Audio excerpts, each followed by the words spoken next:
love a quiz. Anything where I get to answer personal questions to get immediate insights into my own personality. I've gotten to know so much about myself. Here's what I've learned. My Hogwarts house is Slytherin. No surprise there. My Coronation Street character is Dev Allahan. What? I was hoping for Roy Cropper, but oh well. And my mattress is the Helix Midnight Lux. That's right. I took the 2-minute quiz at helixsleep.com/nodunks, and that's the mattress for me. Just call me Goldilocks, because it's not too firm, not too soft. It's just right. And I sleep on my side and my back and my front. I flip around a lot. I'm like a sausage on the grill. And I still wake up refreshed.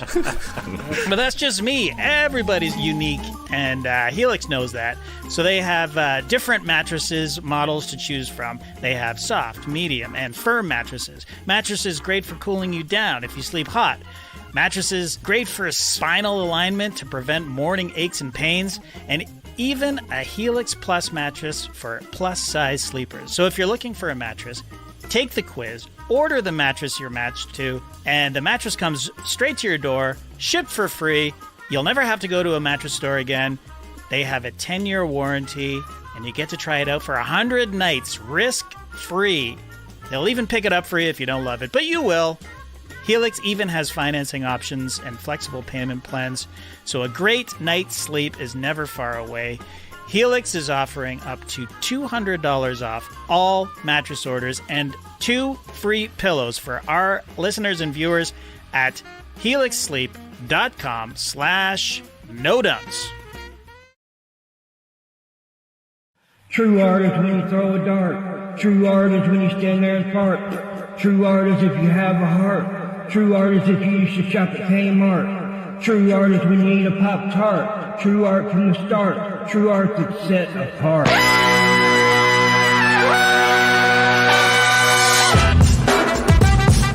Good morning, sweet world, and welcome to the No Dunks podcast on the Athletic Network. It's Tuesday, November 16th. I'm J.E. Skeets, and alongside, as always, got Tass Mellis. What's up, everybody?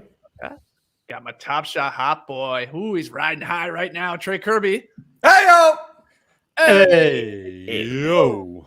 We've got the international man of mystery taking it to the Max Lee Ellis. Friends. Leigh. Last, certainly not least, making the magic happen, super producer JD. Hello. There he is. And here we are. And so are you. Shout out to the stream team for joining us live right now on YouTube. Everybody, make sure you subscribe to No Dunks on YouTube. Take a second to like the video. Comment away, both live and later in the YouTube comments, and share the show. That's the number one thing. Tell your friends about No Dunks on YouTube. Got some new shirts for you guys. Teased them yesterday. You can go grab these now. Got a Pacers No Dunks tee, because we love talking about Indiana on this show. And we got a No Dunks Classic Factory, paying homage there to the old Skybox basketball cards. We got Pop a Pack in one of those, eh, Leigh? Oh, yeah. Let's do it. Yeah. What happened to Poppin Packs? Come on, man. Let's get to it. Well, it's still around. We'll get back to it at some point. Is it, though? Yeah, Is it's it still around? Well, it's around. It hasn't been killed off just yet, but it'll be back at some point, JD. You've been on it. You featured. You actually did quite well when you were on it. Maybe you and I need to pop a pack one time. Fine, let's do it. I'm ready. This guy's ready, man. He's got nothing to do all day after this show. He just sits there in his garage for like 8 hours after this show. Let's get to popping some packs, man. Good news, guys, before we get into the games. It had been, I believe, 10 days since our last wedgie, but we got one last night. The Bulls can do no wrong right now. It was really Dwight Howard, if we want to give him credit, I guess, on blocking Io's. Yeah, exactly. Little layup attempt there. So wedgie number 7, that's good. It had been a hot minute, like I said, since we've had one. Way to let it breathe, too. Yeah, it was up there for a hot minute. Stuck there for a good minute. So 7, the pace task has slowed down significantly because, like I said, we didn't have one there for a while, but it's okay. They come in bunches, so I'd assume we'll get one, maybe 2 in the next couple days here. That's how it usually goes. Come on, Wilson. Get stuck there for a sec, would you? All right. Wilson? Come on, Wilson. We've got a lot of games to recap here. We'll try and get to most of them. Some of them we'll get to a little bit later in the show. especially the Nuggets-Mavericks game off of the Luka Doncic injury there, tweaking his ankle at the end, and a couple other games. But we got to start in LA. It was the last game of the night. DeRozan and Zach LaVine, they lead the Bulls to the 121-103 shellacking of the Lakers. And a little side note here, Anthony Davis tossed. He's like, hey, let me put my shoe on. And he got very quick technical there. But you don't put your shoes on against the Bulls. Are you kidding me? Yeah. I mean, Trey, this was a dominant performance there, especially in the third quarter where they just blew this one out of the water. Yeah, an 18-point win for the Bulls. But like you're saying, Skeets, wasn't even that close. Someday the Bulls won't be the best story in the league, but that day is not today, because for the first time in 10 years, the Bulls swept the Staples Center series, and they did it on back-to-back nights. That's right. The Bulls are emphatically and officially back.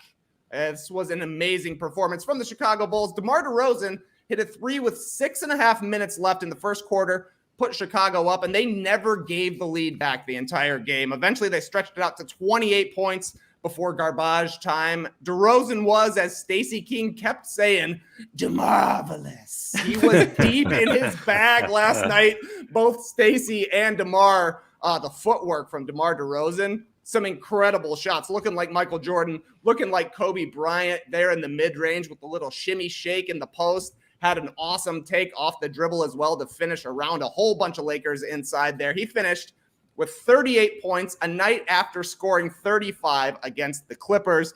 Zach LaVine apparently wanted him to go for 40, which DeMar could have easily done if he stuck around, but he said he was too tired from carrying the team to 2 wins on back-to-back nights.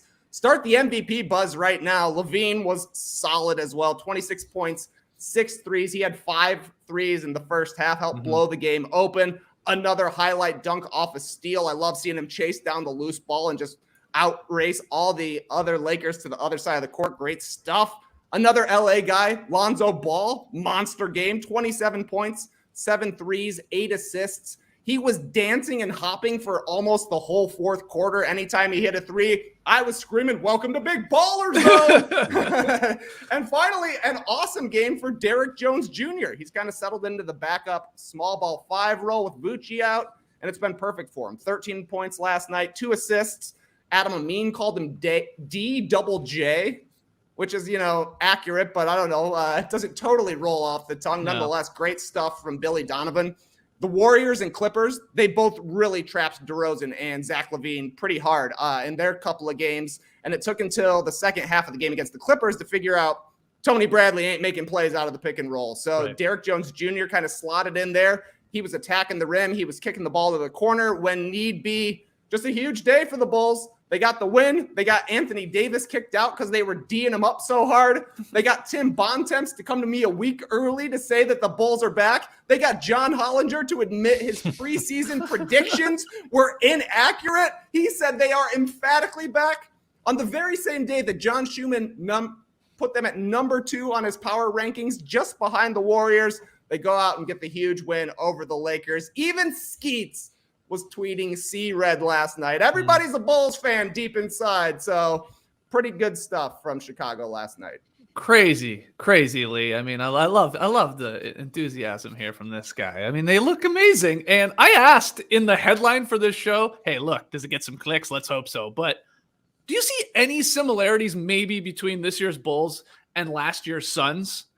And I'll set that up with, especially like the 2 guys that are getting it done, be it last year, Chris Paul and Booker. And by the way, we'll get to them winning 9 straight too. They're continuing to get it done. But those guys, I think there's some like comparisons there with how DeRozan operates in the mid-range and is just dominating games right now. And then LaVine sort of playing the role of a Devin Booker. I see the similarities, and I think there's a couple more. But maybe I'm reaching. What do you think, Leigh? Yeah, I can see why you're going there with the mid-range game, because DeMar DeRozan, he knocked down 2 threes last night, but that simply isn't really a part of his regular game. He's just so lethal, though, in that mid-range. And once he gets to his spot, and if you go back to DeMar DeRozan's early Raptors days, remember he just couldn't really he just didn't have the expertise to get to where he needed to go to. And now just experience and time and being in the league and being around for a long time, he just knows now, a bit like Chris Paul in the sense that I'm going to get to my spot and I'm going to pretty much knock down these mid-ranges time and time and time again. He did it against the Raptors earlier this season, and he has done it a lot for the Bulls. And it's just given their offense, especially late in games, so much more belief that they can actually close out games. That's something that they hadn't been able to do before, because it was sort of relied heavily on Zach LaVine, who can hit the three, he can get inside, but he doesn't sort of scare opponents like DeRozan does, because it's just that repetitiveness and that consistency that he's developed over years. So this was an incredible performance. Really, again, coming off on the second night of back-to-back, the Lakers were as well. And of course, LeBron wasn't playing there, but that doesn't really matter. I thought the Lakers looked awful last night.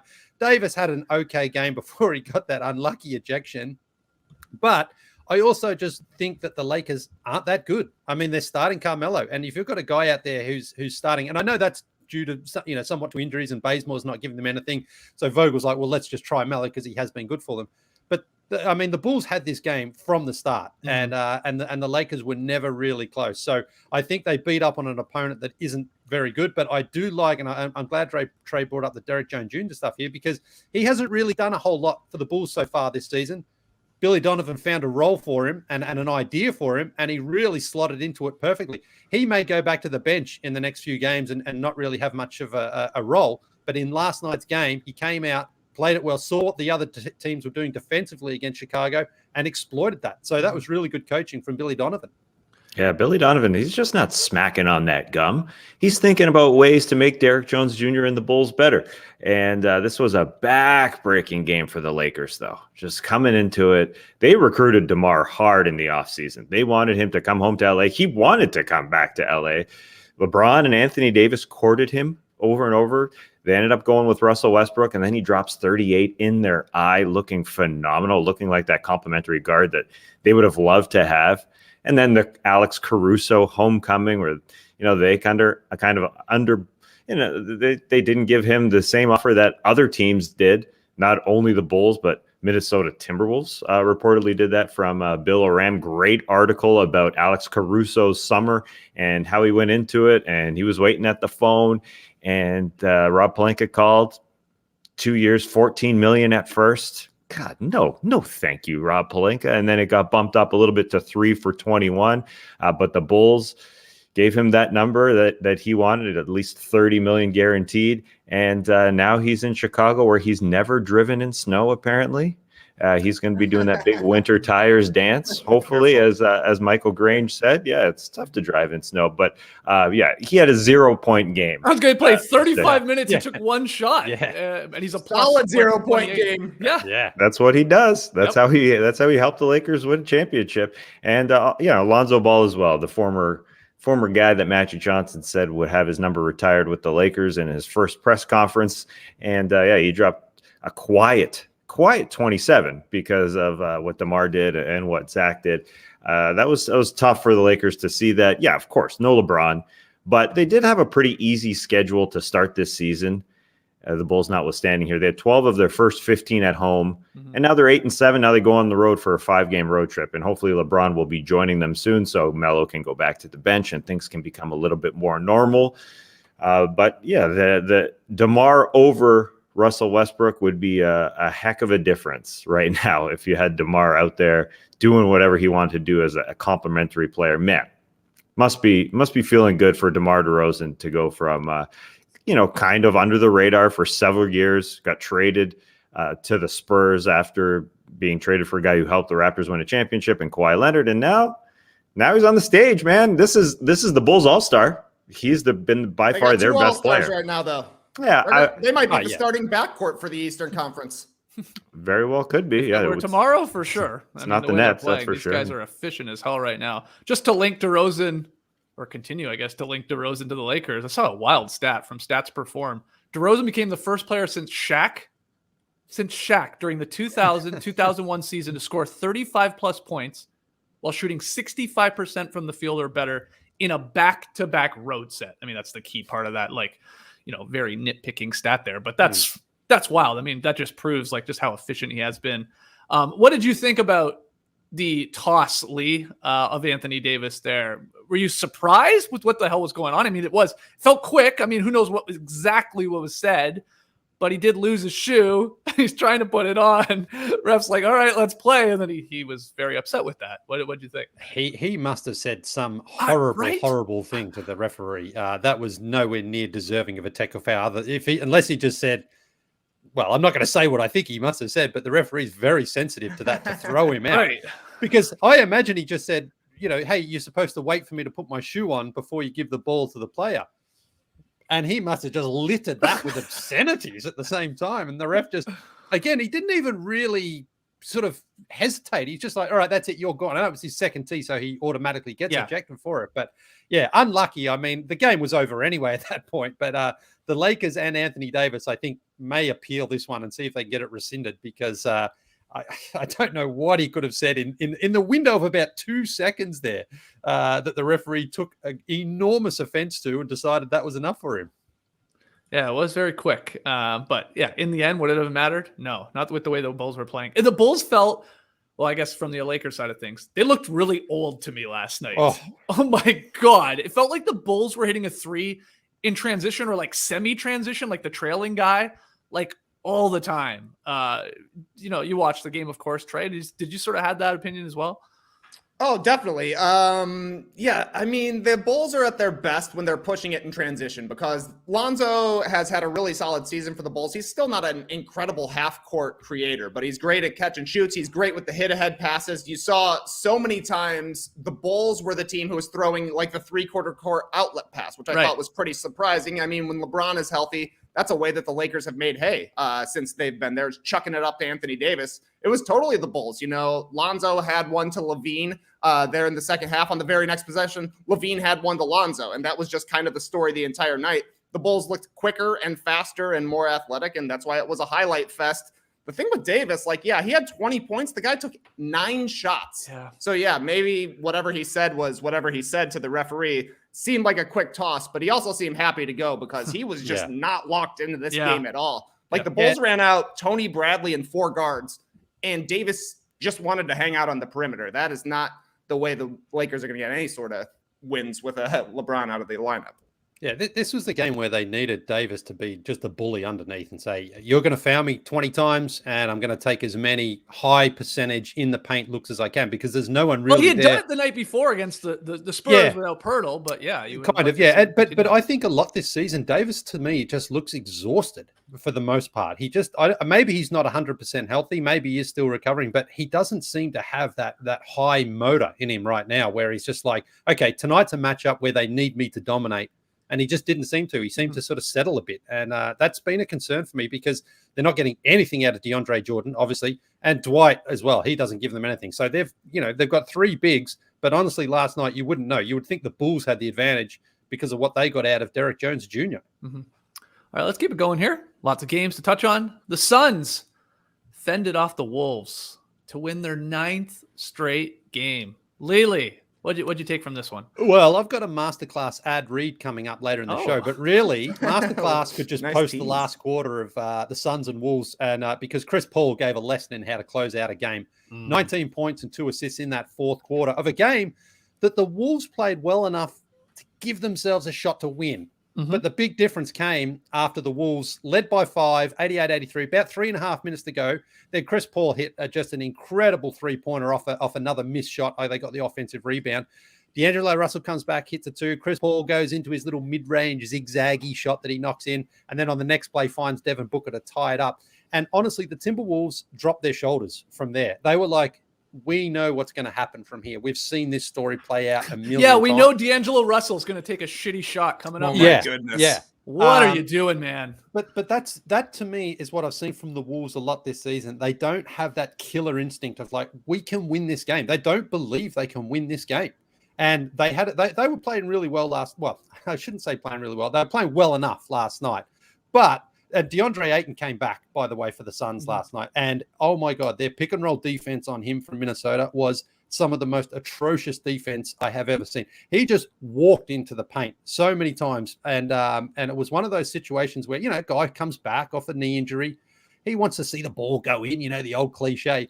Well, it's easy when he just walks in and they just drop the ball off to him time and time again. And he looked incredible for his first game back. So that combined with Chris Paul closing it out, combined with Minnesota unable to close it out, gave the Suns their 9th straight win, and Minnesota just dropped another game. You really saw the difference too in the sort of old man style of game from DeAndre Ayton, kind of bullying a little bit in the paint, and Karl Anthony Towns, more a modern big, stretching it out, shooting threes, played a decent game.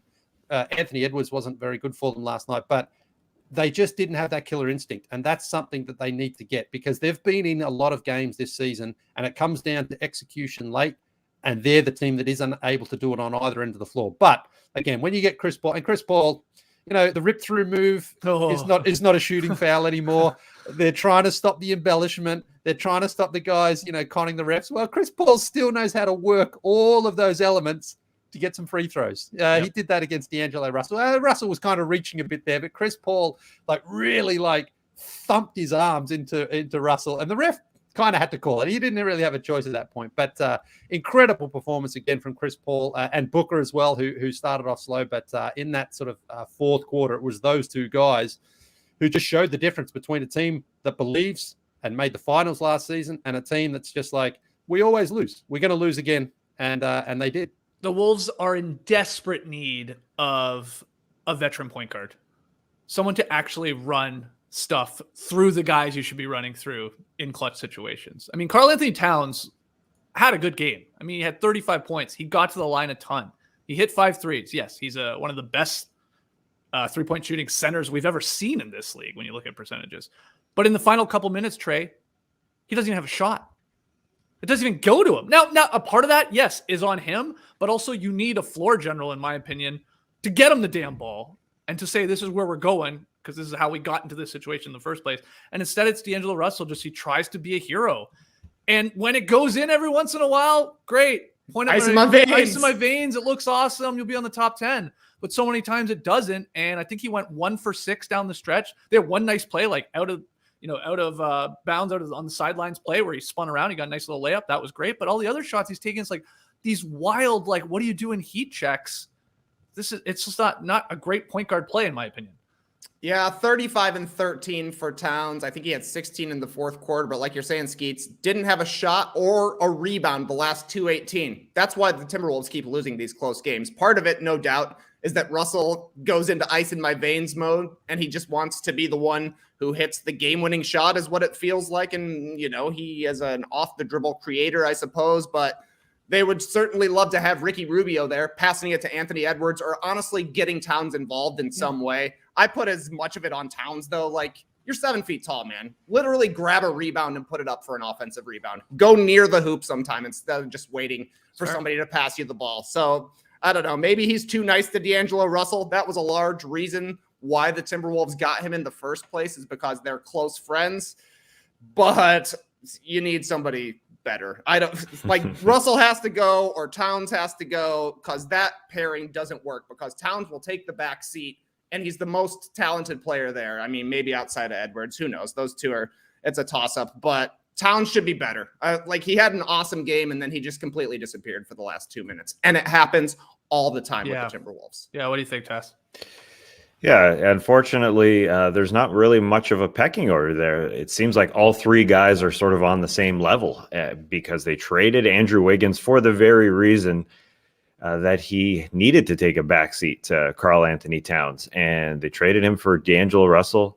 They attached a draft pick that became Jonathan Kuminga, and wow, did the Warriors win that frickin' trade.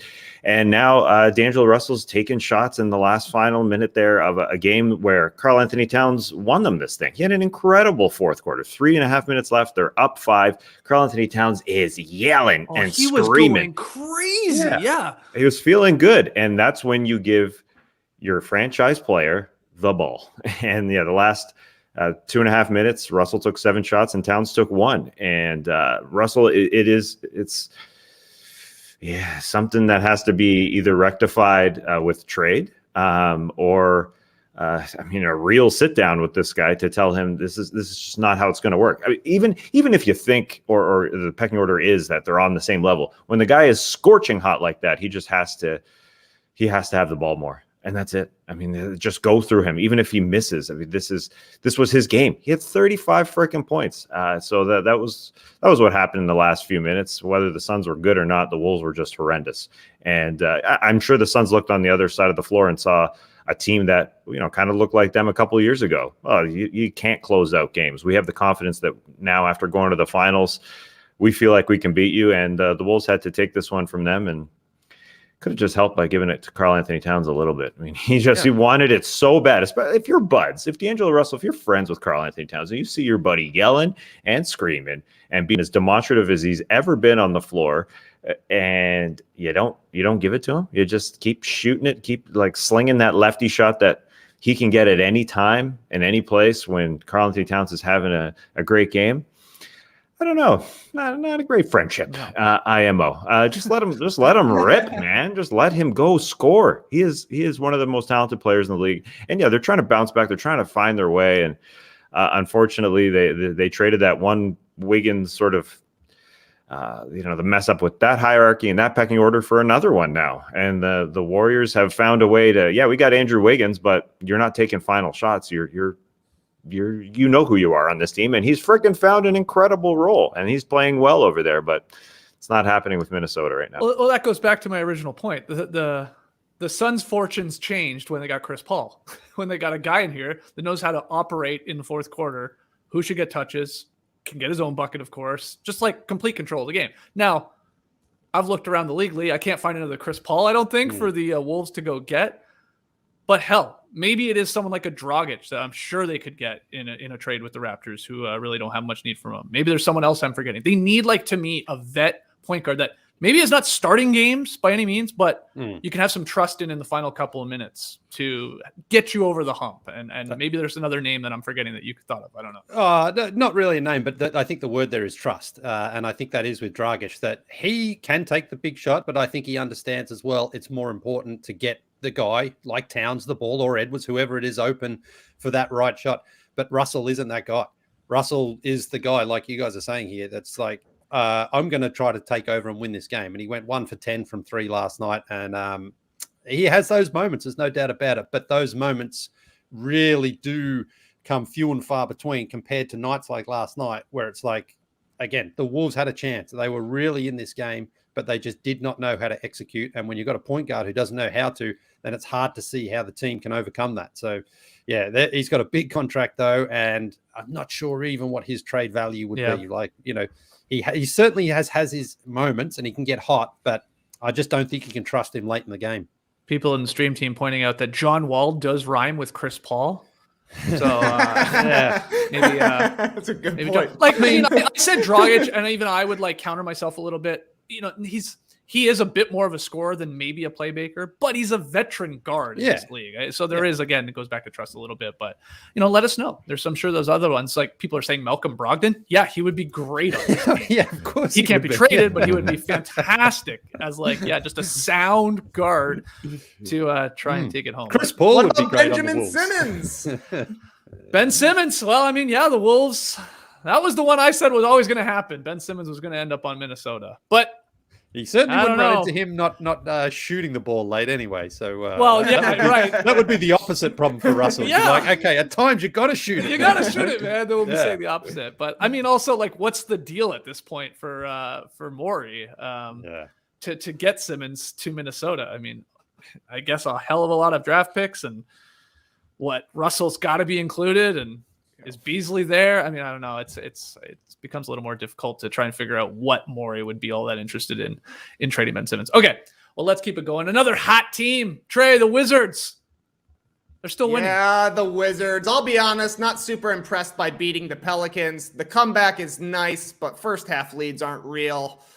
The Wizards played one half of basketball and got the win here. I was ready to dunk on them. Tell you, they're only beaten under 500 teams, which is true. They're 6-2 against teams that are under 500. But unfortunately, the Washington Wizards are also 4-1 against teams that are over 500. So let me swish their wand a little bit here, Skeets. Okay. Tale of two halves in this one. The Pels up 19 in the first half. Who cares? The Wizards got it almost all back right at the start of the third quarter. A 17-3 run in the first 6 minutes of the second half. Cut into most of the deficit. Spencer Dinwiddie hit 3 threes. That really got the Zards back in the mix. And they finished things off in the fourth kind of similarly, 14-0 run down the stretch. Played a ton of defense and got little contributions from basically everybody.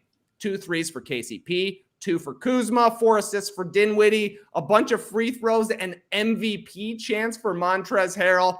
It was a great team win for the Wizards. No Bradley Beal again, so Dinwiddie and Aaron Holiday stepped up. A nice game for Denny Avdia as well. But I'm most impressed with the defense by the Wizards. They held New Orleans to 100 points in itself, not a huge accomplishment, but that's the 6th time this season the Wizards have held an opponent to 100 or fewer. They did that 5 times all of last year. Yeah. Having these players who know where to be and who are going to give a solid effort every night has been beneficial to the Wizards. They can beat good teams and bad teams alike. Another classic for Washington. I don't know, Skeets. You're taking a little bit of credit here, saying calling them the Zards has really changed the season for them. Tongue in cheek, to be honest, but yes. We might have to start calling them the Wiz because they're stacking up the W's here. That's right. I can't believe they don't do the thing. I guess the Hawks were doing it, right, with their Twitter account where you start putting the W's. Yeah. How are the Wizards not doing that? At what point? What's the streak got to get to, Leigh, where you start putting the W's in there? I would think 3 is W's enough. in a row. 3. I think 3, yeah, because they're already that bad. Yeah, that's a spelling mistake. Talking about actually former Lakers not being able to close out. Brandon Ingram missed like 5 at least shots in that fourth quarter in the last 5 minutes. Now, they weren't terrible shots, but just not able to knock them down. That really did affect the Pelicans as well there late. But you just felt that the Wizards were going to get out of this somehow. A 19-point lead against any team in the NBA is easy to come back against. And Spencer did step it up in that third quarter especially. And there was a play at one time where Daniel Gafford got the block and it went to Spencer Dinwiddie, who found Denny Avdia. So it went from Dan to Din to Den for the deuce. Wow. I was going to tweet something like that. But, nice. Yeah, I couldn't. I was good, workshopping actually. it, but I couldn't quite get it out there. But yeah, good stuff from the Wizards. I mean, because this is not a team that we, seriously are putting into certainly a top 4 in the East right now. And if they dropped the game like that last night, that's when you just go, see, this is team. You don't need to believe in this team. But instead, they do come back and they do get a good win in front of their fans. And I thought the Pelicans for 3.5 quarters actually competed in this game. And they just got overrun really in the end. So, it was a fun game. I enjoyed watching it. I'm enjoying the Zards right now. Keep it going, Zards. Yeah, I mean, look, 3-0 without Beal. I think what's fascinating is they've missed Bertans for half the season. Rui Hachimura hasn't played at all.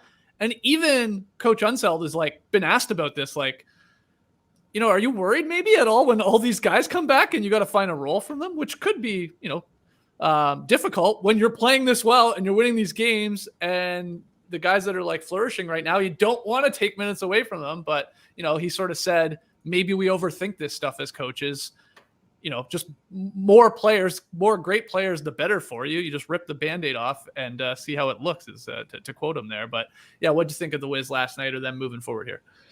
Well, a couple signs of a real good team. First, they let a team that they should beat be up 19 points against them. The good teams do that. And then in the fourth quarter, they put the clamps on them at home to win the game. It looked like the Pelicans were going streaking. Looked like they were going to win their second game in a row for the first time this season, as they've only won one game, or they've only won 2 games now. The fourth quarter, where the Pels played very well through 3 quarters. They were up 7 going into the fourth. They'd scored 80 points. But yeah, the ball stopped moving and they just sort of relied on Brandon Ingram, who just came back from injury. And unfortunately, he couldn't put it away for them. But it looked like a win that the Pels were going to have. And then the Wiz, they tightened the clamps defensively, as Trey said, kept them under 100 there. And the Knicks were going to get to, you let some teams, even the bloody Pacers, get out to big leads. But in the fourth quarter at home, you just need to play one incredible quarter of defense. And that's what happened against this Pelicans team that, it's sad. It sure looked like they were going to get a W. And they obviously look like the worst team in the Western Conference, worse than the Oklahoma City Thunder. How is this possible? They're worse than the Rockets? Yeah. Sure. It's a nice battle there between the Rockets and Pelicans. Yeah, they're pretty bad. You talked about a team just having to play one good quarter of defense and maybe you get the win. That was a bit like the Knicks victory last night. This was gross this game, but the Knicks limited the Pacers to 2 baskets in the fourth quarter. That's not a typo. 2 baskets, and they won 92-84. I don't have a whole lot on this game. I did watch it down the stretch. Emmanuel quickly, I thought, played the best game of his season. I thought he was great. 16 points off the bench. I saw people commenting over at Posting and Toasting saying like quickly played like he did a few 8 balls of medical grade shit pregame in the locker room because he was jittery and flying all over the court. It's so true. So good game from him. Rose as well. But man, this was a brick fest, Leigh, early on in Madison Square Garden. You know, the bing bongs were just the balls clanking off the net there. But Yeah, it was. I think that I'm not sure the Knicks even hit a 3, and the Pacers were like 1 for 9. They had a couple of air balls in there, so they eventually played enough defense though to get the win. Yeah, it was that bench unit again for the Knicks giving them that lift. And Emmanuel quickly, I think it's a bit of a reach here, but I think he's got some John Starks quality there that he can hit those threes and get the crowd going because he is all energy. He's all hype. He doesn't have the prettiest mechanics in the world, but the ball goes in 4 for 4 from downtown last night and hit some huge ones. And the Pacers couldn't hit a shot. I think in the last 6.5 minutes of the game, I don't think they hit a field goal. I think they hit a couple of free throws there, but could not hit. And Sabonis had the almost the Patrick Ewing like rim out there as well. So it was great. The crowd was going wild again last night. And, the Knicks, definitely they've got still some concerns with that starting unit, but the bench unit is giving them enough right now. So I think that's good. It shows at least they are a deep team, even if they're not all on the same page on the same night. So at least that's something there for Tibbs to work on. But fun game, fun last quarter again. I mean, I just love turning in to those last quarters and seeing the crowd going crazy and someone like Emmanuel quickly, like you say, jittery, bouncy, but knocking in shots, taking them, not afraid to. That's where I draw the comparison as well with John Starks. He's like, all right, we haven't got much else going. I'm going to take these shots. And they worked for him last night. Yeah. A part of me thinks like the Madison Square Garden crowd loves like a 92-84 game more than like a 120-118 game. Yeah. It's like, it does take them back to the heyday, the Starks days of the Knicks, playing your Bulls, Trey, because it wasn't pretty, but they do relish it, I feel like, in MSG, these type of games. Oh, yeah. Mike Breen was loving getting to talk about Pacers versus Knicks from the 1990s, and it's impossible not to when you see a 92-84 score. But this was not a fun fourth quarter to watch. I thought it was enjoyable too, but not actually pleasing to the eyes. The bench versus starters thing is very weird, though, for the Knicks. For the third straight game, every one of their starters was negative, and every one of their players off the bench was positive. Yeah. Feels like Thibodeau is going to make a change at some point. He had kind of hinted at that. The fact that the starters in particular haven't been playing defense, and we know the Knicks defense has really fallen off this season outside of like last night's fourth quarter, basically. So I wonder, though, like, where's the move to be made, right? Like, I don't think Kemba Walker is going to come out of the starting lineup. I don't think Mitchell Robinson's coming out of the starting lineup. Maybe Fournier, like maybe he gets a taste on the bench. Yeah. I don't know, but I don't know. The starters seem like the starters to me for the Knicks. They're just not very good. Yeah, Tass, would you suggest to Tibbs a move? Like, is it taking Fournier out for somebody? I mean, Mitchell Robinson goes down with an injury again in this game last night, but what do you think? If you take Evan Fournier out of the starting lineup, I mean, you're going to have the Knicks faithful hawking loogies on Tom Thibodeau, I think like you will have such a backlash from this team and from this fan base after the signing that they made. Yeah. And I think Evan Fournier, great. I mean, he had like one game that was really good. But they signed him to a big deal, and he wasn't very good as a Boston backup last year. So I don't think it's a recipe for success. I mean, it was the signing that wasn't the best part. It wasn't the best move, IMO. But same with Kemba. I mean, they limit his minutes. They obviously keep Kemba at like 20, 24 minutes, and whoever's going at the end, whether it's quickly or Derrick Rose plays at the end. But I agree with Trey that the starters are sort of the starters, and that's how it's going to be. You can't obviously bring Rose into that starting lineup. I don't think that would be good for the Knicks to have Kemba and then replace him with Rose. But Mitchell Robinson injured his ankle again, maybe out for a couple of games. But if they get a plus 22 off from Taj Gibson, they won't notice the difference. It's crazy.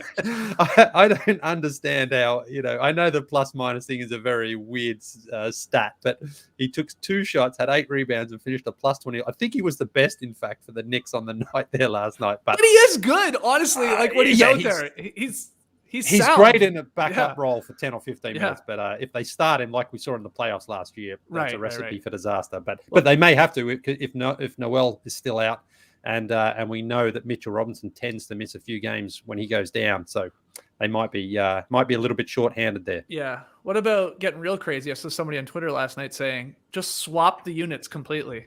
All the bench guys you start, all the starters you go to the bench.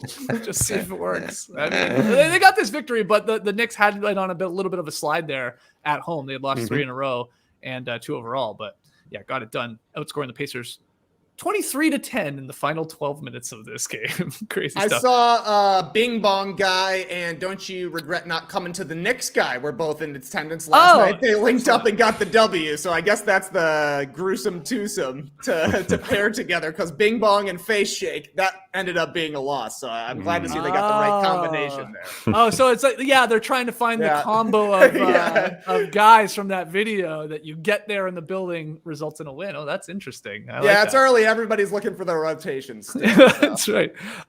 Finally, from last night's games, and again, we'll get to a few in the second block of this show after our first commercial break. But Tass, were there any other games that you just have to say something about? Well, you guys mentioned how that game in New York was ugly. There was an ugly game going on in Cleveland as well. Boston in town, and neither team got to 40 points at half. It was not fun to watch. A writer for The Athletic, Jay King, reminisced while watching this game about an old series in 2002, a series probably no one remembers, Celtics and Pistons. It was a second-round series. Neither team in 6 games got to 100 points once. Nice. And old 90s basketball. You want to talk John Starks? I saw the names of Mark Price and Ralph Sampson and Tom Chambers flying around the internet yesterday. That's fun. But in this game, it was not enjoyable. It came down to the wire with these two teams, and it was Ricky Rubio again for the Cavs taking the ball at Al Horford. Just a couple oldies to keep it old. It was just one-on-one. Rubio thought he had the advantage against Al Horford, and he was hitting again like shots he hit in MSG, some wild, he hit some off-balance shots. But they desperately need Colin Sexton back. As much as I'm a Rubio fan, they do need somebody who can score. They also didn't have Jared Allen in this game. And it ended up the Celtics having enough offensively in a bad game. Another bad game for Jason Tatum, who we've all sort of just, I think, labeled as a perennial all-star because of his status. But right now he would not be an all-star the way he's shooting the ball below 40% this season. And they were able to just scrape by against a Cavs team who seems like, they always have enough to win, next man up type of thing. But Colin Sexton really is needed for them to create. And they didn't have Jared Allen, who was a late scratch. And Evan Mobley finally had a bad game, started at center. He hit 0 shots. Although I say a bad game, still had 5 assists because like LeBron, his passing is probably his best quality, but he's so good. 9 rebounds as well. But yeah, they do have a limit, I think. Dean Wade was looking like Dean Wade, not D Wade out there. Lowry Markkanen, Kevin Love, Sexton out, Jared Allen out. I guess there is a limit for these guys. So, it's an ugly win for Boston, which I don't know, maybe they'd come around. Skeets, you are a fan of, or you thought they were going to be good this year. Their defense is really good. Their defense has been good. Yeah, they're rough to watch offensively. It is not pretty. But got enough to get it done last night. I would just add for the Cavs, and I know you've been pushing the Rubio All-Star prediction since the preseason, which is amazing. And he's played great. I just don't like your team's chances of winning a game when Rubio is the one being asked to actually score down the stretch time and time again. Because that's what I saw watching this game last night. It was like, hey, Rubio, can you go pull something out of your ass again here and take a 3 or off balance jumper? And he did hit a couple, but it was just like he can't. That's not Rubio. That's never been Rubio. I didn't like the Cavs' chances to win when that was happening time and time again there down the stretch of this game, which was close. I mean, they were in it, but Boston got it done. Denzel Valentine stepped on the sideline when he was trying to hit a 3. That career, that's not going too well. And then Jetty Osman hit the side of the backboard. Although, he did do some good things. He definitely did. But relying on a bunch of old names that sometimes they don't come through. I would want the ball more in Darius Garland's hands for sure. Yeah. And you had to call on Colin. I think at some point he's got to come back because he's just a guy who gets you a bucket. Rubio should not be a 20-point per game guy. It's not his thing. All right, we'll take a break. We'll get to some of the other games from last night in a little Is This News. Who's up? I'm up. When the Atlanta Braves were in the World Series, I wasn't about to drop $1,000 on a Braves ticket. Not for me, but I saw there was a raffle for some tickets. And the more tickets bought, the more chances to win. So I bought more. And then there was a live raffle. I watched the wheel spin round and round on Facebook. Didn't win, but the money did go to charity, Hank Aaron's charity, Henry Aaron Lewis Fund. Nice. Which is just like Omaze, a new sponsor on our show, OMAZE. They do the same, but for even better prizes or experiences. You can win a Tesla, karaoke with Charlize Theron, go to space with Virgin Galactic. You can win a customized Jeep Wrangler. Everyone loves a Jeep, right, Skeets? You were in a Jeep in Arizona. Did Grish end up buying that Jeep like you thought he would? No, but he's using one of those, car leasing / rental services where you can change your car, stuff like that. And he finally has the Jeep. Oh, boy. He only signed up for this service because he saw the Jeep was an option. But then, of course, what happened was it was never available for him to have. So he stuck with this thing for a couple months, and he finally got it. There he goes. He does have it right now. Yeah. Maybe he should jump on Omaze. Yeah. He can win a Jeep Wrangler. It's the new way to give back to charity and have fun while doing it. Here's how it works. You enter for the chance to win something amazing, and at the same time, you can donate to support great causes. You pick the prize you want to win. It's not just a lottery. It's fun and easy way for nonprofits to raise money and for you to win big prizes. So go to omaze.com/nodunks, select the Jeep Wrangler or a different experience of your choosing. Once you selected your prize, choose a donation amount from $10 to $150. The more you donate, the more entries you'll get.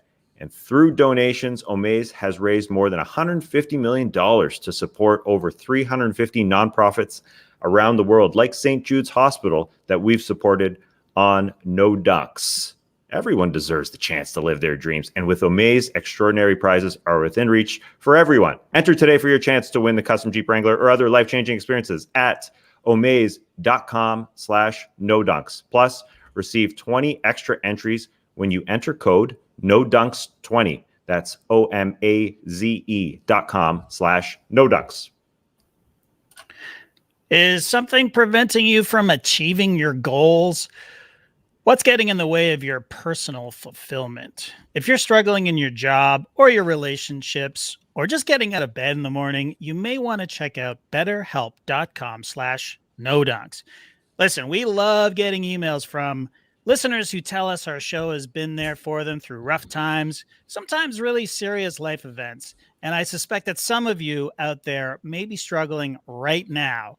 I mean, it feels good to know that we're providing the comfort for those who are struggling. And we'll continue to be here providing basketball talk and fart jokes and cool stories, bro. But that might not be enough. And you may want to get professional counseling for that thing you're dealing with. And BetterHelp is a very easy, low-cost way to get it. BetterHelp will assess your needs and match you with your own licensed professional therapist.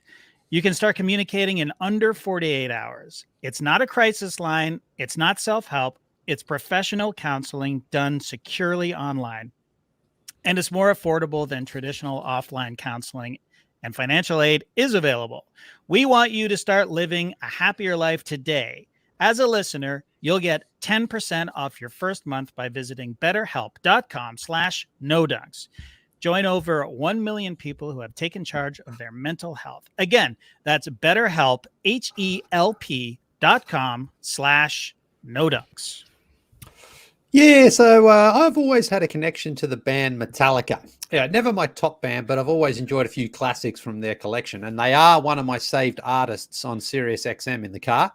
I did a project on them one time in high school, and Enter Sandman was our unofficial theme song from our Year 10 camp. I only owned one album, but I did have 3 T-shirts, Ride the Lightning, Master of Puppets, and justice for all. And I guarantee every teenage boy in Australia in the late 80s or 90s owned at least one Metallica t-shirt. JD, I'm sure you owned one. You must have owned a Metallica shirt. True? Oh yeah, definitely. Yeah, Absolutely. And how's this, all right? About 10 years ago, I suppose it was, I was actually supposed to go to a Metallica concert with our old friend Paul Brothers, but it didn't happen for some reason. I can't remember. He went, I didn't go. Anyway, why am I telling you all this? Because Metallica just recently launched a masterclass. As one of the world's most famous bands who has stood the test of time, they are now sharing what it takes to make and last in one of the toughest gigs in the game. Songwriting, performance techniques, and how to put together an album are all lessons that they cover, but so are such things as navigating egos and criticism, securing your band's future, and understanding your audience. See, I wasn't lying earlier in the show when I said I've got a masterclass ad read coming up. Here it is right now. And I do highly recommend the Metallica one, because like so many masterclass episodes, this isn't a binge watch type of thing where you just want to like plow through it as quickly as possible. Take your time, enjoy it, watch, rewatch, and rewatch again if necessary. It's really interesting to hear from James and Lars, especially because those guys have been there forever. My close personal friends. My James close and personal Lars. friend.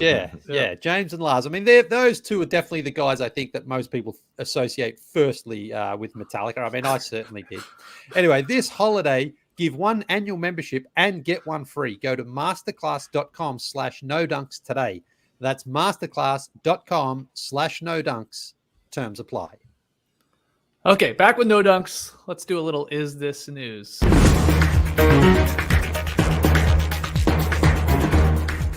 little Is This News to allow us to still touch on a few games from last night. Got some headlines for you guys. Going to throw them at you. Tell me not whether they're newsworthy. First one is from NBA.com. Ever heard of it? Luka Doncic leaves the Mavs' signature win with an apparent left ankle injury. Tass, is this news? Signature win, NBA.com. I don't know about that. They won, and I would say that Luka Doncic will be back soon because he's a tough SOB that has a lot of ankle injuries. And I'm going to say this isn't news because Kristaps talked to Luka after the game. Then Kristaps came to the media. He was asked, hey, did you talk to Luka? And he said, hey, I'll be good. I'll be good. So you can look into it and say, it wasn't present tense. He didn't say, hey, I'm good right now, but I'll be good soon. All right. Just give me a night. I buy that Luka will be back. And I think, even though it wasn't a signature win, that the Mavericks looking good with 30 assists on the night, especially Kristaps Porzingis. We are amidst the annual Kristaps Porzingis is looking amazing run. He had 29 and 11 in this one. He's 5 of 8 on threes. He's averaging 28 points per game his last 5 games back. 4 of them, he had 20-plus points. And he played some 5 in the second half. The Mavs went a little bit smaller, and they're finding their rotations. Powell sat, so Porzingis played the 5 more. Jalen Brunson and Reggie Bullock in this game. Now, it's not a signature win because the Nuggets have so many freaking injuries. Not only Jamal Murray and Michael Porter Jr., but as Trey talked about yesterday, Will Barton, a guy who has been so key for them, did not play in this game. So I'm not sure how you call any Mavs win this year signature win.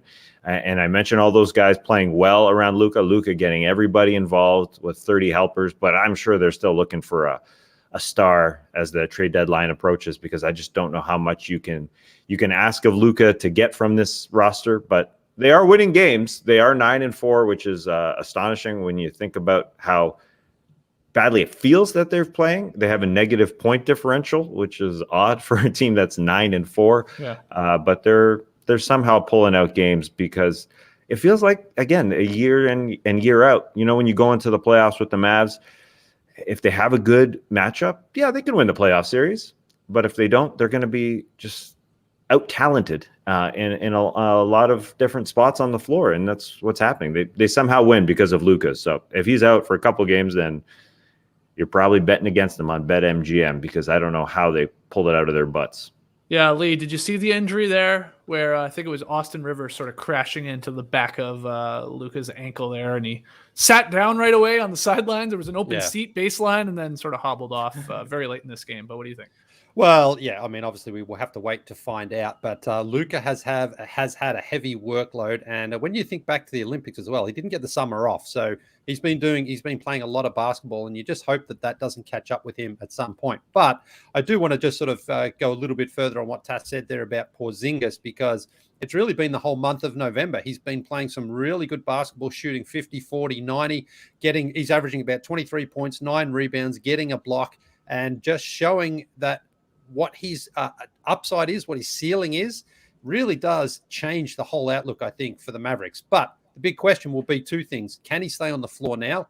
And can he be consistent? Because that's always been kind of what's held him back. He might, soon miss another 5 to 10 games, or he'll just sort of sleepwalk through games, or if he's not scoring, he won't do anything else. But he had 5 offensive rebounds last night, and I think that's just so big because he's such an important factor. You get guys like Tim Hardaway Jr. and Dorian Finney-Smith. I mean, you know Tim Hardaway yourself, Skeetsy, like one of the most, feast or famine guys in the league. Mm-hmm. So those guys are going to be consistent like that. But Porzingis is the one that they need and they hope to be that, basically that Scottie Pippen there to Luka. And he's been doing it for the month of November, and it's been working well for the Mavs. So good for them. Hold on to it as much as you can, because it just feels like in the past, history tells us that it won't last with Porzingis. Yeah, unfortunately, you're right. When he starts balling out is when he then picks up a weird back injury or leg injury or something like that. Hopefully not for Mavs fans. Anything to add, TK, from this win over a very shorthanded Nuggets team, like Tass said, missing a lot of guys?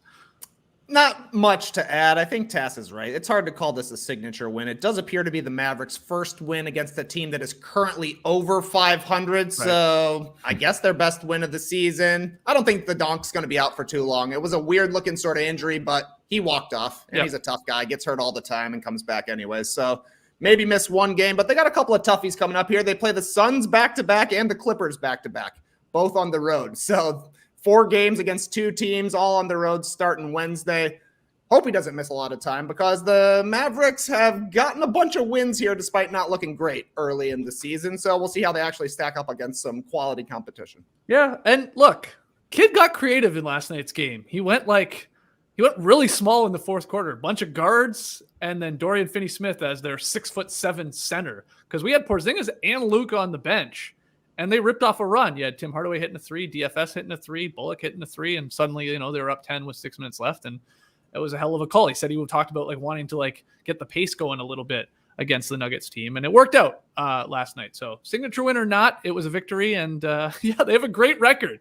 It is weird, Tass. 9-4. I mean, what? They're one of the better teams in the Western Conference records wise. It's just you wouldn't think about it with some of their performances from this year. Next headline. From The Athletic. Ever heard of it? Kings Luke Walton on the hot seat again. Won't be given same leeway as last season. Now, Leigh, this headline was out there before the Kings just destroyed the Pistons last night. So they were playing for Luke Walton's life, maybe. Hey, maybe they lose that game, he's gone. But what do you think of once again the hot seat sort of rumors surrounding Luke Walton? But the difference, I guess, this time is no, we're serious. Yeah, well, the Pistons, I guess, was just came up on the schedule at just the right time. I mean, I'll get back into Walton in a second, but what Dwayne Casey just says, right, we only play hard against the Raptors, and that's it. Who gives a shit anymore about any other team? They get absolutely smoked at home by the Sacramento Kings. That's bad for the Pistons. But yeah, Luke Walton, I mean, this is like Kristaps Porzingis about this time every year. It's well, he's in trouble. He's on the hot seat. And I think it always still comes back to the fact what is in Walton's corner. He's got this year and next year guaranteed on his contract. And this is a franchise that's just we're paying 5 coaches every year. We just are. So that might keep him going there. But with the Kings, you're never too far away from chaos. They always have little runs where it's maybe they're starting to get it together, and then they just completely melt down and get blown out by 50 by somebody. So yeah, it's no surprise that Walton's on the hot seat. I'm not sure he's a great coach. I'm not sure he's the right coach for that team. I'm not sure that team is the best constructed it can be right now. The article goes into a little bit more about the sort of weird chemistry issues there with De'Aaron Fox and Tyrese Halliburton, which seems to be continuing. I think they're both good players. I don't think they move off one of those guys yet. I think if they are to make a move, it's probably more Buddy. Obviously, he's continually in talks. And then Harrison Barnes, probably more so than the other two. But we'll see. it's the Kings. It's just going to at some point be chaotic, and then they'll be okay for a while, and then the chaos will return. So, Luke Walton's on the hot seat. No surprise here. Right. Not news. Yeah, the Kings started 5-4 tasks before they lost to the Pacers, the Suns, okay, the Spurs, the Thunder, but they pull out this one. They want to break this 15-year playoff drought. Because I think if they don't make the playoffs, they set the all-time record. Is that correct? I think they're tied with the Clippers in terms of 15 years straight not making it. If they make it 16, that'll be their own record in the record books there. Not one you want. But I guess like another way to look at this is Luke Walton coaching this team at the by the end of this season, or can he survive because he's got to be paid a salary? It's like $11 million, like Leigh said. Like, what do you think? It's all about the playoffs. If they're in a playoff run and legitimately in a playoff run, then I think he sticks around. And if they're far out of it, then no, he's gone. But it really is up to De'Aaron Fox playing better. If De'Aaron Fox was anywhere near his regular self, then they're in a playoff hunt and they're playing well, but he is not. I don't know what's going on there. I don't know if it's chemistry with Tyrese Halliburton and Davion Mitchell because they have 3 guards, but he's just playing poorly this year. If their best player was anywhere near their best player, then they'd be pretty damn solid. It's 14 games in. I don't know what's going on with the Fox.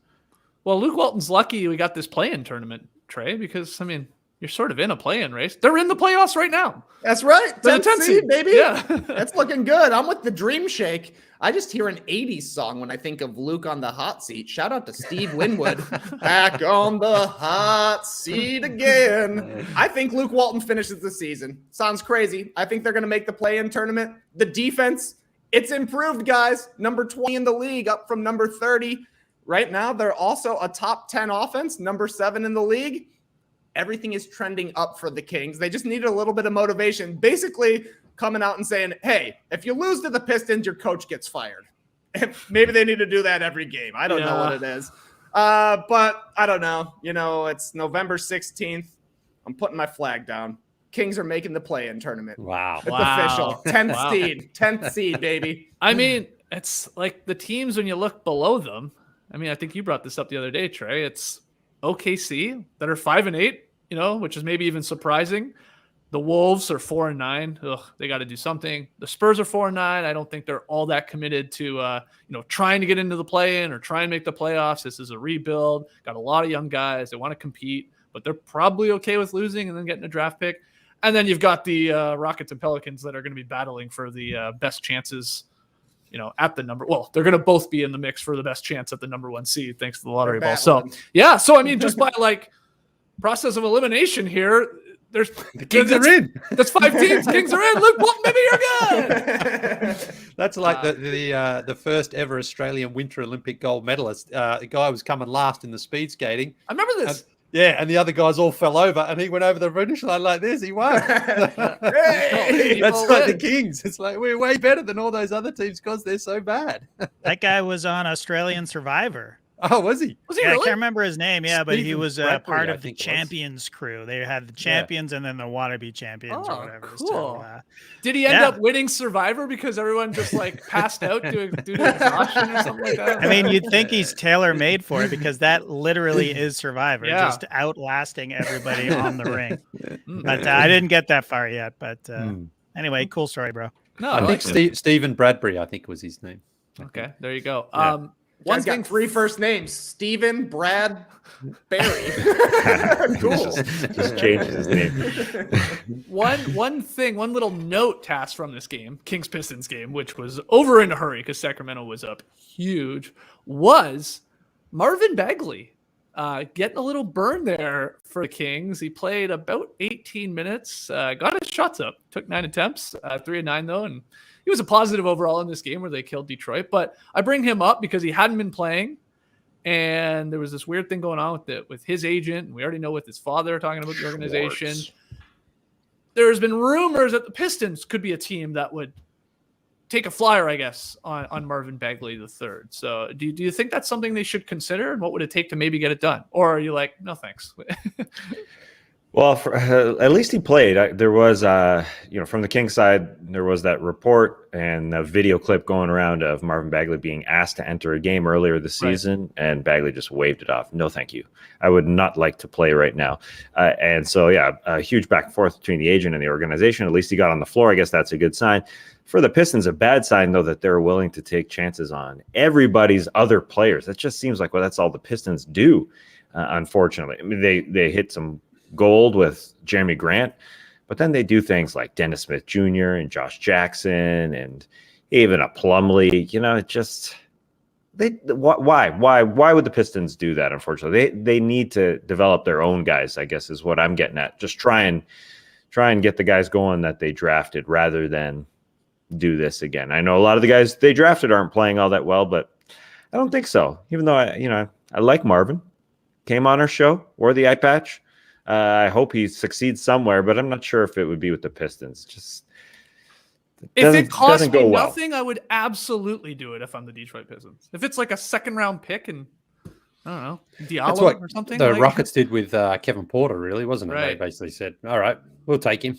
I mean, I just don't think you have anything. If you're like if you have nothing to lose, then maybe you get something from Bagley. I mean, the guy scored in the league. Now he sucks on defense, and he's not a great backbone of a defense as a big guy for sure. He needs to work on that, but he is a scorer, like a 14, 15 point per game scorer in his couple of seasons. I just think if it costs you nothing for Detroit, Leigh, I would take a flyer. I mean, they did it with Josh Jackson, like you said, Tass. He hasn't actually been that bad for them.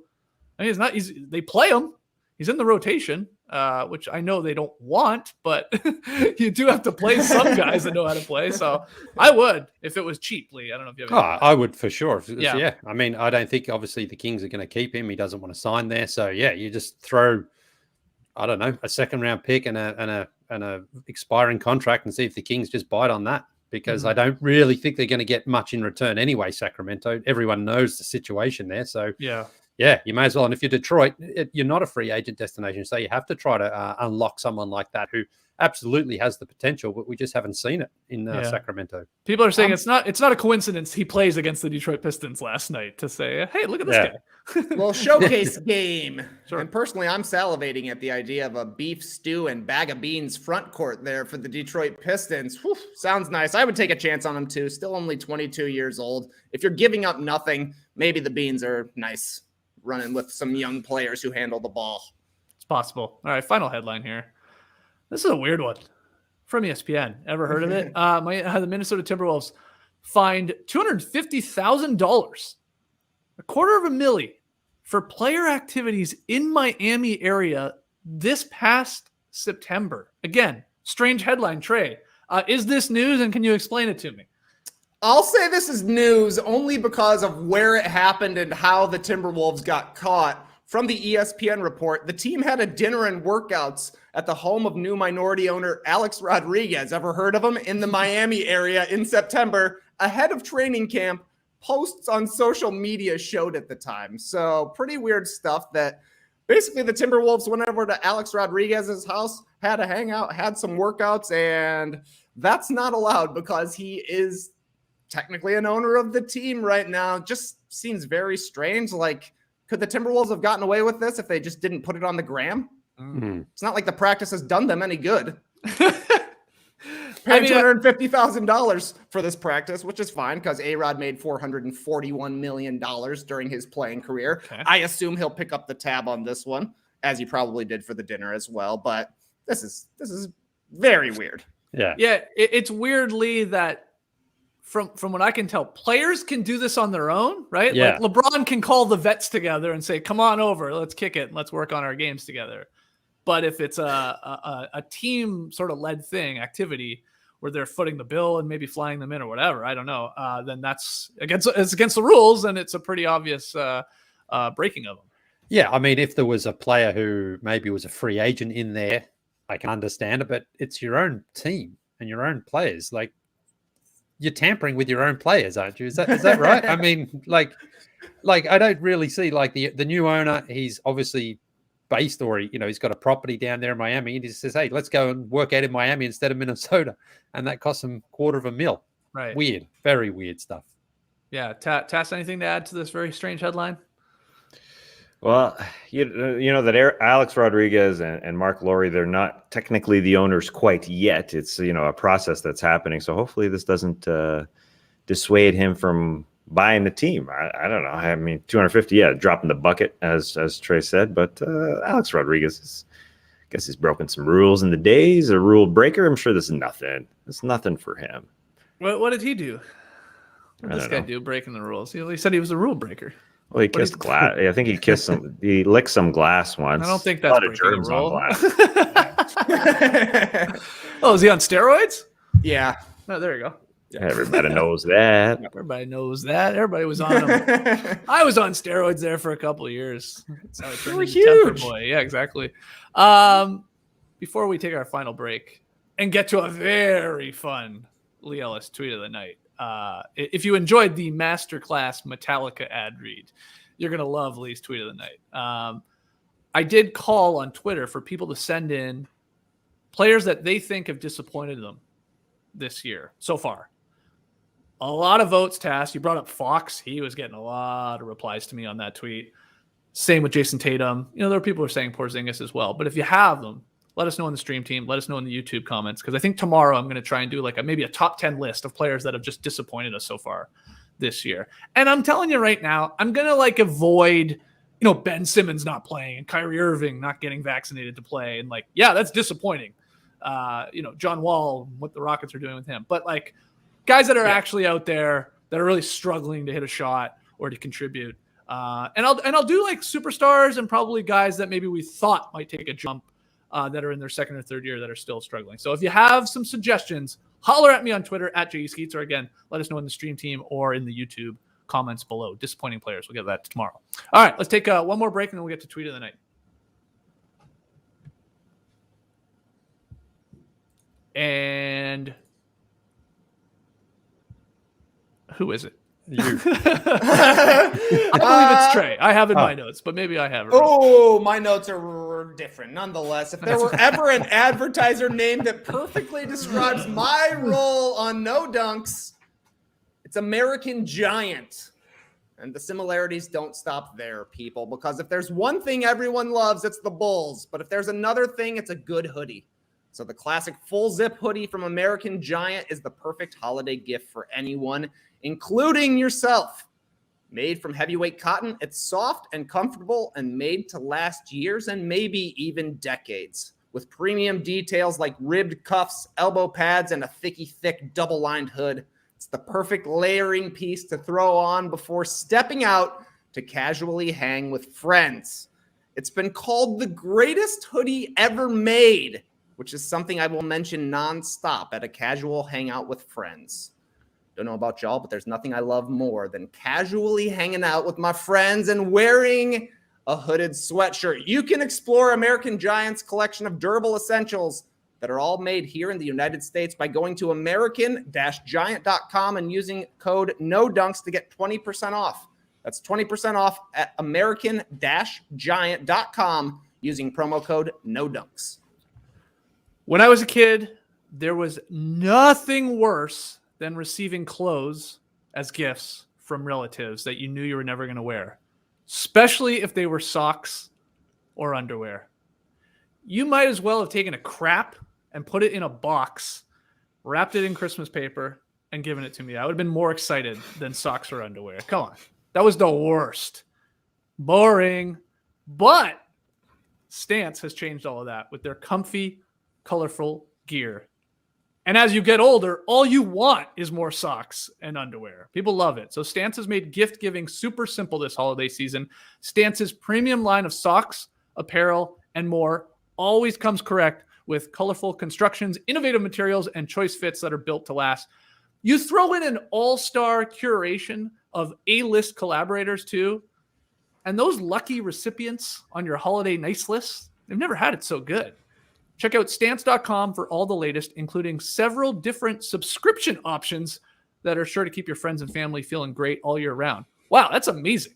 Instead of just giving them socks or underwear from Stance, you can give them a subscription service to socks or underwear. Is it called a sockscription? Oh, it should be. If it isn't, I'm not sure. Stance has a sock for everyone I know, and I'm not kidding. Look at this. They have a Harry Potter collaboration. Okay, that'll be going to my wife, Nora. She loves Harry Potter. The Goonies collaboration. My buddy Dub, big Goonies fan. Star Wars. JD, what size are you? You're getting some Star Wars socks. Big. You're big. Okay. Huge socks. Major League Baseball. I think we're looking at maybe a Tassie, maybe a Trey if there's some Brave socks there. Maybe a buddy Joel could use some socks. Do they wear socks in Taiwan? I think so. It's hot a lot of the time, though, isn't it? Marvel movies. Jason Concepcion, come on. Marvel? Our co-host of No Buffs. Marvel. NBA, could be any of you guys. Leigh, especially you. You love all the teams, so I can't even get you one that you won't like. It just goes on and on and on. Stance has the perfect gift for every punk and poet on your list. Weird Nice. copy. Yeah. Cool. Go see for yourself. Is that a reference? Is that a reference I'm not picking up on, JD? I mean, is that a line? Punk and poet on your list? I've never heard that. Me neither, but I like it. I like it it. a lot. It. Yeah. Some punks are poets as well, so that's true. I enjoy that. So go see for yourself. Just head over to stance.com and pick out some styles you think you might like. Enjoy the color and comfort of a life less ordinary with Stance. Okay, this is going to be fun. Let's get to tweet of the night. Tweet of the night. Wow. Twitter. Leigh, what do you got, man? Yeah, well, I have to give you the credit for this one, Skeetsy, because you did throw this into Slack last night. It's not technically one specific person's tweet, but it was a tweet that was going around. So it's just a text of the night, really. So it's text of the night. Anyway, here it is. JD's got it there. And it's basically just listing off your best concert experiences or worst. And so, look, you know, I love this sort of stuff. So I'll go first here. Okay. I think you're going to be the only one to go. I think JD will be in it. JD. Okay. First concert for me was U2 at the MCG in Melbourne in 1993. 70,000+ dudes and dudettes were there. Great fun. Okay. If I remember 70,000 dudes just dressed exactly like me. Exactly. Yeah. I think Pearl Jam even opened for them too that night. So it was. That's a crazy first concert. I'll give you Pearl that. Jam. Yeah. Last concert I went to was Alanis Morissette only a couple of months ago at the amphitheater here in Alpharetta. She put on a great show, and Garbage also played that night. Garbage still a thing, still going around. I always thought they were trash. I heard Tassa had tickets to that show, but he refused when he first found out they weren't going to recycle. Best concert I've ever been to. You guys probably know the answer. Anyone want to take a guess here?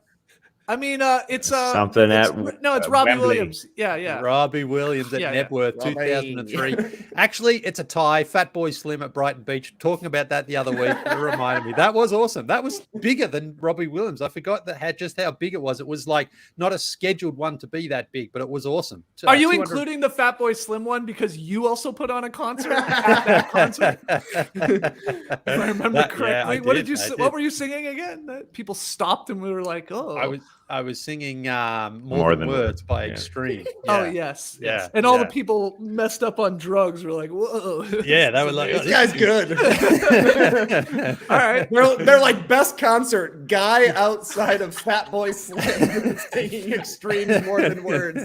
Just the first 30 seconds. Worst concert I've ever been to. Well, this one's also a tie. I'm going, unfortunately, with The Cure at Air Canada Centre. I've talked about it. They just didn't bring the energy for the fans. Yeah. They played their music was fine. I love their songs, but it was just like, we're just here because we have to be here and we're going to play our music. But also Guns N' Roses, also at the Air Canada Centre. It was Guns N' Roses. It was Axl and band. He turned up late and then he kind of insulted the crowd by just saying, yeah, I'm late, but who gives a shit?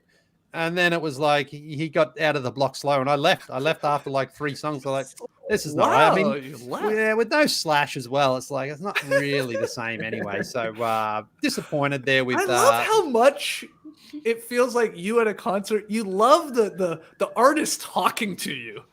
What's up, You more Toronto? Yeah, you more than anyone is really like live and die by a concert of the back and forth between the band and I should say the artist and the crowd. Yeah. Yeah, because you don't need to do hardly anything to get the crowd on your side. Like Bon Jovi one time in Toronto was in Montreal the night before, and he kind of took a dig at the Montreal Canadiens. He's like, we were in Montreal last night, great city, but not as good as the Leafs. And the crowd went crazy. I mean, that's all you have to do is just like, piss in their pockets a little bit, and the crowd's on your side for the rest of their night. Loudest one, really. That one's the toughest one to answer because I don't remember one that I was like, oh wow, this is far too loud. They're all kind of loud, I don't know. I couldn't come up. You couldn't come up with one, really. Okay. Not an answer for that one that really stood out to me. Most surprising. So this was The Darkness, who opened for Robbie Williams at Nebworth in 2003. Now, most surprising because they were incredible from the start. Growing on Me was their first song. I still remember the first like riff, just no, and like everyone's like, oh, that's not too bad. And they were huge. I hope they piss in my pocket throughout this show. They tell me how great my city is, or this show sucks. It was a really good performance from The Darkness. The bands I've seen the most, I've got that as a tie. I've got U2 4 times, Melbourne, London, Buffalo, and Madrid. And then Bon Jovi, London. Buffalo. One of these things ain't like the other. Yeah, well, I tried to see U2 at the Air Canada Centre in May of the All That You Can't Leave Behind. No, it was Elevation Tour. Couldn't get a ticket. They went all around America. They came back, and Buffalo was the closest, and I got a ticket to Buffalo. So, it was fine. Bon Jovi, I've seen them in London, Atlanta twice, and Toronto. So 4 times each. For those. Yeah. Okay. Next concert, I have tickets for Elton John in Atlanta in September next year. I know this is the 4th time he's had his final tour. So I'm gonna wear the shirt that I bought like 3 years ago for the Goodbye Yellow Brick Road tour because he's coming back again. You know what? We gotta start doing that. Amazing. We gotta take that and apply it to our show. Like every podcast is our It's the last podcast. one. It's the last one, guys. What a way to go out. That's just crazy. come on back tomorrow. I mean, literally every time you give an Elton John concert report, I'm like, oh man, that was his last tour. I really would like to see Elton John, but I guess he's gone for good now. Until the next year, Leigh's going again. I know. I'm sort of thinking like he'll probably be back after that as well. But I am actually taking my 2 boys to their first concert. It's going to be Elton John's last concert. So wow. I mean, they'll be 10 and 6, and they love Elton John. And I thought, you know what? This might be one of those memories that they're going to have forever, one way or the other. First concert, Elton John. Hopefully they enjoy it. Oh, it'd be great. Like, 40 years from now, they'll be on a podcast. This tweet will be back around, and they'll be saying Elton John, oh, my old man. Now, we thought it was Elton John's last show. In the end, he played 10 more years. I'll be like, actually, my next concert is going to see the last Elton John again. And the wished I could have seen, I'm going very specific on this one and going to Live Aid 1985 at Wembley, mainly because, of course, the incredible show that Queen put on. I think it was only 17 minutes, but some of the most important 17 minutes in musical and world history. Freddie Mercury just like, world history. Like in terms of like a guy who was born to be on the biggest stage in the world and just like had the crowd eating out of his hand. Freddie Mercury put on just the most amazing show. Elton also played there, by the way, too. But for me, Michael Jackson probably would be the overall answer here to see him live. But if I could choose one particular moment, it would be Live Aid 1985 there at Wembley. I think we were actually in England, too, at the time, visiting my grandma. Oh, but, wow. I was only 9 years old. I don't think Mum and Dad were prepared to take me to like 95,000 at Wembley. But, great stuff.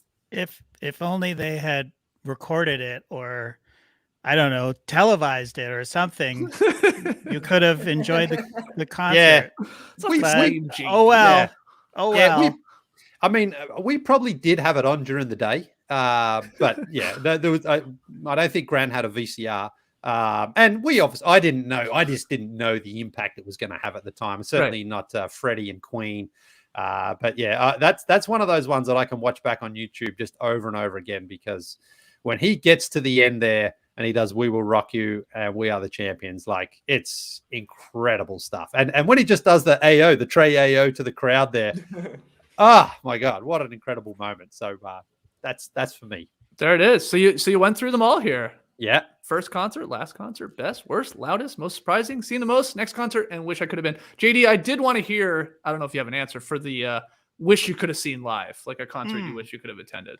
Do you have one? Well, actually, Leigh just mentioning Alanis, I wanted to go to that show, but I couldn't for some reason. So I'd love to see Alanis Morissette. She's one of my favorites. But, I think the one that I would really, really have loved to have seen is the Sex Pistols back in the 70s. You know, I was just way too young. And I think they did play Toronto at one point, but that would have been awesome. But yeah.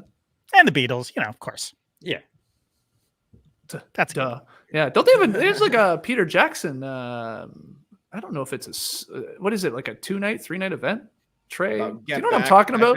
Yeah. Yeah. I've only seen a couple of little trailers here and there. But yeah, I'll partake in that as well. What it is sounds it? like I think it's a documentary about the making of Get Back. Yeah, I think that's right. Ah. Yeah, I think that's right. Yeah, I think I'll it's like watch a that. couple episodes or something like that. How long did that take you, Leigh, to put together that list? Not long really. I mean, the answers popped into that. It was a great tweet when you sent it through last night. I was like, oh, great. Good stuff, Skeety. Well done. I did enjoy that you were like, who was the first person to tweet this? Well, I don't know, man. It's like going around Twitter. There's like a million people responding. I did look. I couldn't find who the first person to send this around. I looked as well, but yeah, it just was like one link after the other after the other. All right, fine. We don't have to credit someone for this. I'll just also say, we've had this conversation before, but you're 100% wrong on The Cure. And The Cure was my first concert. So, wow. I don't know how you can say I'm 100% wrong for an experience that I had that you weren't there for. They were bad. The music was great. I love exactly. It's a concert. No, so I don't know what you're talking about. There's way more to a concert than just getting up there and playing your songs. There's crowd interaction. Yeah. There's making the crowd feel like you're there and you care about them. You can't you tell should me. go see Kiss. Have you seen Kiss? I have seen Kiss. They're the masters at what you're talking about. Exactly. It's like, we were in Montreal last night. It wasn't even hockey related. It's just like, you think Montreal knows how to rock? Yes. Exactly my point. Kiss put on an incredible show. Though, Leigh. This is the part I can't get over. But like you go to a concert and you're in the mood, right? You're seduced by the band. They're putting on a great show. You want them to tell you, "Hey, we love you as much as you love us." We don't want you because it's a part of the performance. It's a part of the entertainment. But that's the thing about The Cure. That's part of the performance. They're cool too. They're too cool to be there, and so are you. And you want them to be too cool to be there. No, they're not too cool to be there. They're just like, oh fuck, I can't believe we have to do another one of these. That's things. right. That to me is like, that's the point. I'm the easiest sell. I'm the easiest sale at a concert. I have a beer or two. I'm buying the $45 piece of shit T-shirt that cost them 20 cents to make. I don't care. I'm into it. You just want to be told how great you are and how great not how great I am. I want them to just say, "Oh, we love being here, man. We want to be a part of this. You are so glad you're here." Instead, it's just like, yeah. Friday, I'm in love. Here you go. There you go. Hey, you should take your own advice. I've done enough live shows with you. I've never once heard you tell the audience, "Thank you, Chicago All-Star Weekend. This is the greatest night of my life. It's an honor to be here, talking with my friends in front of you." You've never done that, ever once. So people are leaving our shows going, "Well, fuck, they were really funny. They knew the basketball." Man, people couldn't get enough of our last show in Chicago. That was great. Okay. That was awesome. Love it. Because you were too cool, man. You were too cool. I love that about you. If we go this year, we'll actually be able to say, "Hello, Cleveland." Charlotte doesn't know how to podcast. We were in Chicago years ago at this point. They did not know how to play. Yeah, it's a part of it, man. It's part of the magic. Okay. It is for you, for sure. Okay, pick 'em results brought to you by BetMGM. It was Devils versus the Lakers. Lakers were favored by 1.5, and they got hammered, as we talked about to start this show. Nice victory there for Tass and Trey backing the Bulls. No surprise with Trey, of course. And that win ties him with me for last place. We're 5-6. Leigh also had the Lakers with me, so we got it wrong. Lee's 6-5, and Tass is up front, 2 games clear of Leigh at 8-3. 3 games on tonight. Tass, what's our pick'em? Well, there's no choice. We got to go with Kevin Durant versus Steph Curry. Nets, Warriors. The Nets are at home and are favored by 2.5, surprisingly, to the Golden State Warriors. I guess because it doesn't feel like the Nets are 10-4. The Warriors definitely feel like they're 11-2. But 1 versus 2 in scoring. Kevin Durant number 1, Steph number 2. But one team playing a lot better, it feels like, in the Golden State Warriors. So I assume that's why 3 of us took the Golden State Warriors. Skeets out on an island, taking the home team in the Nets. Why are you taking the Nets? Well, I mean, I think we're not talking about KD and the Nets enough, if I'm being honest, and Harden, who's like now suddenly turned it around. I was shocked when you guys, I think I made my pick first maybe this morning. I'm like, yeah, okay, I'll take the Nets. That's a small line. You know, they're at home, whatever. It's on TNT. It should be a great game. And then everybody else took the Warriors. And then I started to panic. I was like, is Kevin Durant playing? Like, do you guys know something that I don't know? Because I know he had a bit of a shoulder injury, right? Or something. He's not on the injury report. No Joe Harris sitting out for the Nets. Okay. But otherwise, the Warriors. Yeah, I mean, obviously, the Nets are an unheralded 10-4 right now. It is. Yeah. They are up there. They've got as good a record as the Chicago Bulls, but there's been a lot more words spoken about the Chicago Bulls. Yeah, the Nets are just humming along, doing. They got a bit of a scare on Friday night against the old Pelicans. There, they pulled it out, but maybe it was the Pelicans. But we just saw that happen last night with the Wizards. I know. But this game you could easily make a case for either team. Could go either way. No, I mean, don't back me. It's not been great for old Skeetsy here, so I'm sure the Warriors will win, but I have the Nets winning by 3 or more points. I do need to cover there. Let's not forget that. So, yeah, that's the first game on TNT, followed by the Sixers Jazz, and there's also some Spurs Clippers action. We'll be back tomorrow to break it all down. Guys, go get your No Dunks gear over at nodunks.com. Got a new Pacer shirt, got the new Classic Factory shirt. There it is, showing you here on the YouTube. Thanks to everybody for joining us in the stream team. Team, we love you! You're the greatest! It's our final show. Like, what a way to go out.